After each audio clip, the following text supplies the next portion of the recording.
We welcome you to session 1, which is on new emerging COVID variants. What should we know and how much? When will the coronavirus story actually end? And will we have to learn to live with it as Spain has now declared? Will the world and India move towards a transition path from pandemic to endemic? This would happen just the way that you just said. Spain has now decided we will have to live with it, live without fear. In the Western world, flu has always been a killer. Even before, in India, we did not have that much of it. One, we did not have an aging population. Second, maybe epidemiologically, whatever we see is a very different situation in India. So with the flu also, variants keep appearing every year. They keep tweaking the vaccine. But then people are dying, people are suffering still. But people have learned to live with it. There's no fear as such. So similarly, we will have to live with it. We still cannot predict. There's no crystal ball, where you can gaze and say this is going to be over and done with. Because the way new variants are emerging, it is very difficult to say. Right in the beginning, first meeting that we had in our college was with Dr. K.K. Agarwal. And we all were very optimistic that since SARS had died at 40, and this is from the same family of Coronaviridae, so at 40 degree, this is not going to survive, but it defied. So this is the problem with this virus. We still cannot predict definitely, but as of today, we can say that we will have to learn to live with it, learn to, tweak the vaccines, do whatever is needed, and we still cannot predict what's going to happen. Dr. Salve, in an INS story published last month, you had said, to quote you, there is no COVID virus called Delmicron yet. Omicron is also no new virus as it is mutated coronavirus, unquote. Can you elaborate on this? One more important thing, it is a context this statement was made was because there was a lot of queries we were getting regarding is this a new virus we are witnessing now, which is a combination of Delta and Omicron. So I need to sort of dispel this information with the correct information that all the RNA viruses, mostly they mutate and they mutate in a real-time manner. You see, they mutate on a weekly basis, actually. And it is an inherent property of the RNA viruses. The same thing is happening with the COVID viruses, SARS-CoV-2, what we are seeing the pandemic currently. And this mutation happens on real-time basis. And we, as a public health fraternity, as a surveillance of genetic surveillance, through genetic surveillance, we track these mutations. And we track this mutation in the two forms. One, the genetic mutation, that is a phenotype mutation happening in the virus. And second, what is the impact of this mutation on the community or in the population? So that's why we have various categories of viruses or the mutants currently. If we see how WHO classifies it, the variant of interest, the variant of concern, VOI and VOCs. So we have seen so far few variant of concerns. First variant was alpha, beta, gamma. It was there in a few pockets in African countries, and delta, which was again which was causing majority, which is driving current pandemic, particularly in the developed countries. And now we have the Omicron. So all these are the mutations, and there are a lot of mutations happening.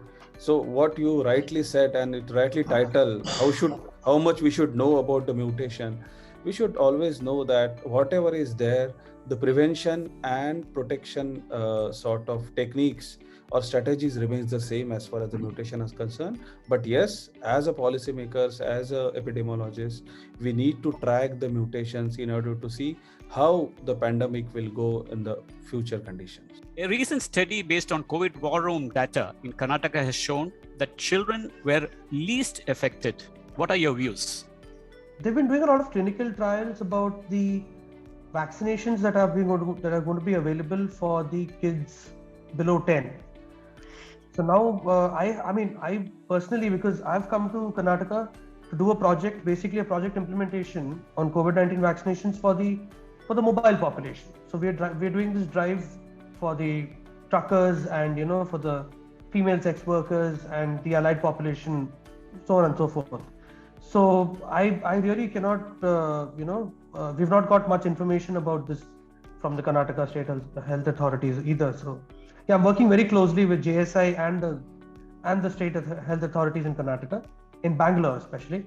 So about this, we we don't have a kind of concrete evidence as to what. Yeah. What should common man know about this? All these emerging variants. You are a physician, so when common people come to you, are they alarmed, and how do you advise them? And what message do you give across to them? Actually, I'm getting more of the people that they are who are in some lower class. They are not having any idea about all the variants, but in some higher socioeconomic status, they are having some pinch of ideas about the variant. But more or less, the majority of them has no idea in our side.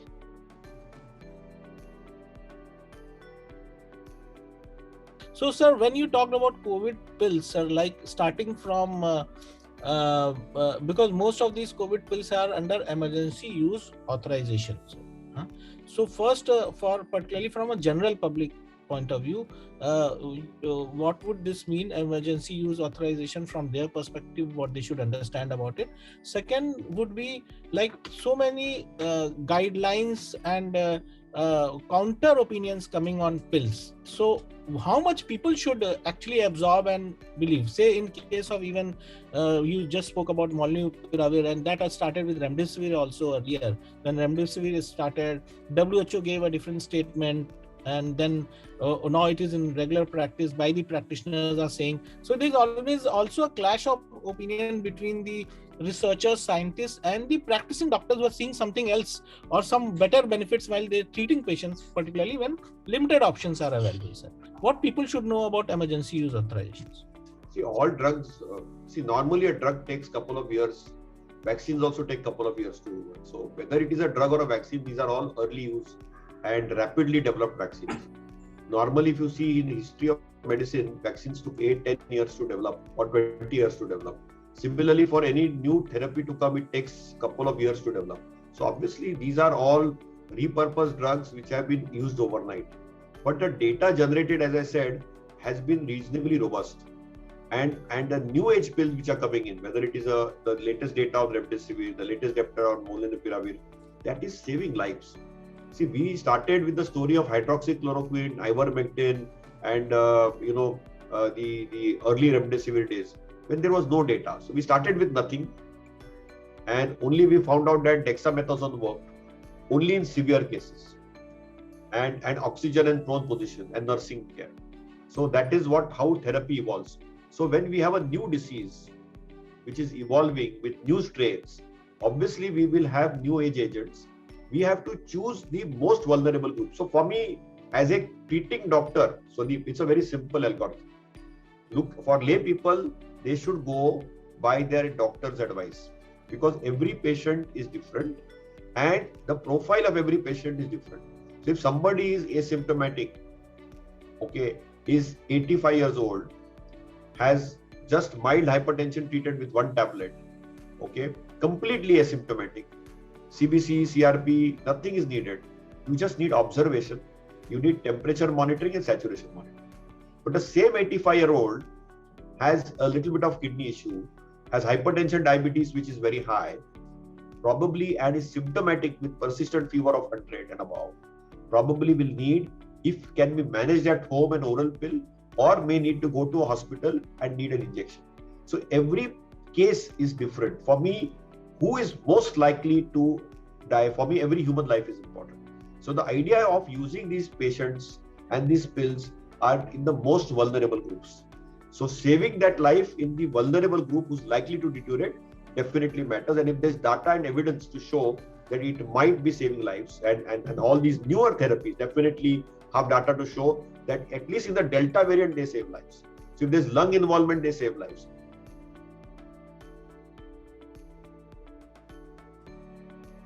So we move on to the next session, which is why those not infected with COVID-19 should be extra careful. Despite the run of COVID virus, there are people who are not yet infected and they call themselves Covirgins. Do we really have such Covirgins, or is it that they might have got mildly infected with no symptoms, or they had a robust buildup of antibodies? So first of all, you have already mentioned those who haven't had COVID, or rather I would say those who don't know that they have had COVID. and also the ones that are unvaccinated, that needs to be included in the same definition. Because say if you remember, say the third survey by ICMR, that noted in certain urban centers including Delhi, there were more than 2/3 of the population that had some sort of antibody against COVID back in last early part of 2021, and this shot up to more than 90% once the vaccine came into being. So it's not that people get the natural immunity from a natural infection only, but also from vaccines. So other than these two, of course, there should be the immunocompromised individuals and those who are possibly on some immunosuppressive agents. They should also be part of this so-called Covirgin group, quote unquote. So what is your view on this, like in opening of schools, and how much children are vulnerable? As we know that children, they are a subset of population which are vulnerable. There is no doubt about this. And not only the current, most children, if they are exposed to COVID infection in acute conditions, most of them do pretty well. But apart from this acute infection, there is something called MISC, or multi-system inflammatory syndrome in children, which can occur later on, which was quite evident with the Delta variant. We will have data about Omicron as well coming up later on. So it's very important to protect children. At no point it can be said that herd immunity should start with children. So we do not want any mortality whatsoever, whatever age group it be. And fortunately, children, they handle COVID very well. The data that we have got so far from our country and from Western countries as well. Having said that, there is a risk of developing severe infection later on as well in terms of MISC. Coming to the school reopening, I think most centers and most governments would be taking a very phased approach. So you can see children who can inculcate COVID appropriate behavior will be allowed to start schooling first as the schools reopen again. After in certain states there has already been closing down of schools. But in phased manner, I think things will start coming up. We do want children to go to school because that's a very important part of socialization. If children do not play the physical activities, this is going to hamper their overall health as well. We do not want that. At the same time, you want that this opening should be in a phased manner. Children who can follow COVID appropriate behavior should start first, and then as and when the government rolls out these vaccinations for children, accordingly, everyone can join in as well.